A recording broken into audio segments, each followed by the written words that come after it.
Don't forget to subscribe and leave a comment on this video saying I subscribed. Let's get into it.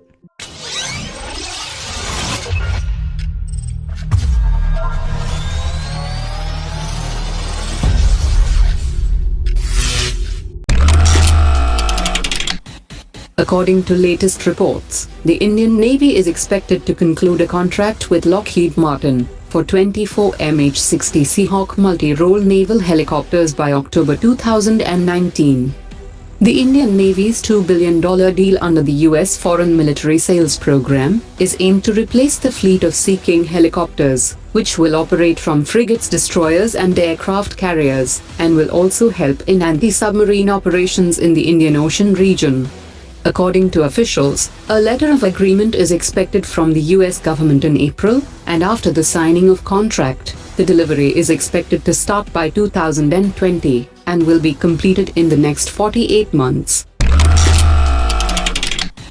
The 1,000 crore rupees proposal to acquire 715 Mark 48 light machine guns, 2,450 SCAR-L and SCAR-H rifles, 110 Browning heavy machine guns, 100 Barrett heavy sniping rifles, 400 helmet-mounted night vision systems, 600 combat free-fall parachutes, and 20 million rounds of ammunition for its 9 Para-Special Forces battalions were dropped from the agenda on the 20th March meeting of the Defense Acquisition Committee, and this acquisition could be delayed by another 6 months.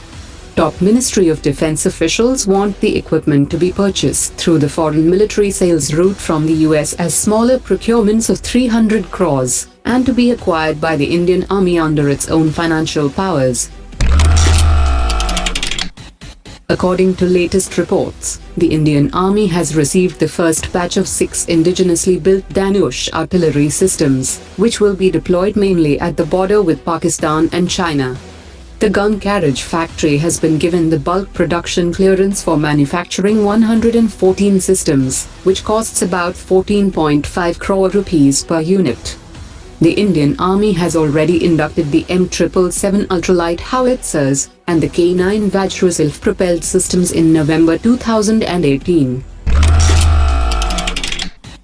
According to latest reports, the Naval Mark II variant will have major changes to its design over the Naval Mark I variant, and it has been optimized for aircraft carrier operations. The Naval Mark II comes with new vortex flaps for reducing approach speed, and the introduction of tailplanes for improved control and performance.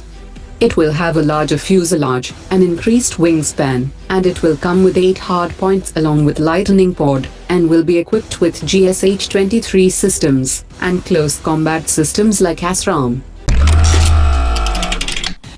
According to latest reports, Hindustan Aeronautics has rolled out the 16th and the last Tejas Mark I from the initial operational clearance block, and the user trials are expected to be completed by the end of this month. A second production line has already been established, which is carrying out structural and final assembly of the aircraft.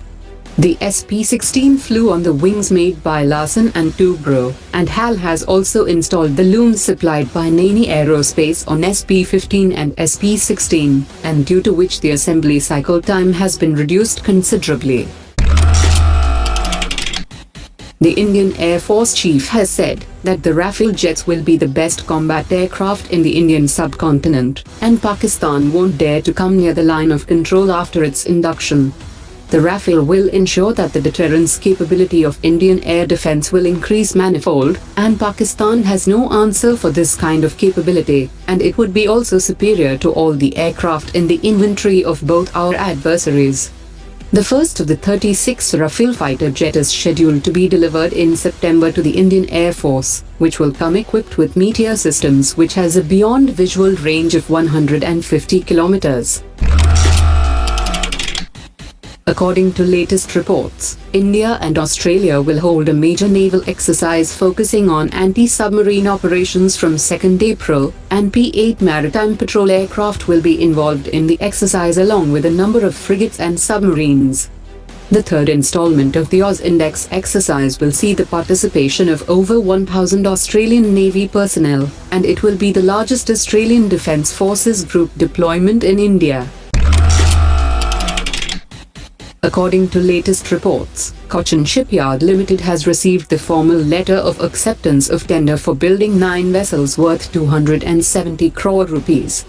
These vessels will join the water wing of Border Security Force, and the first set of 3 floating border outposts are to be delivered within 18 months, and the remaining batches in 9-month intervals.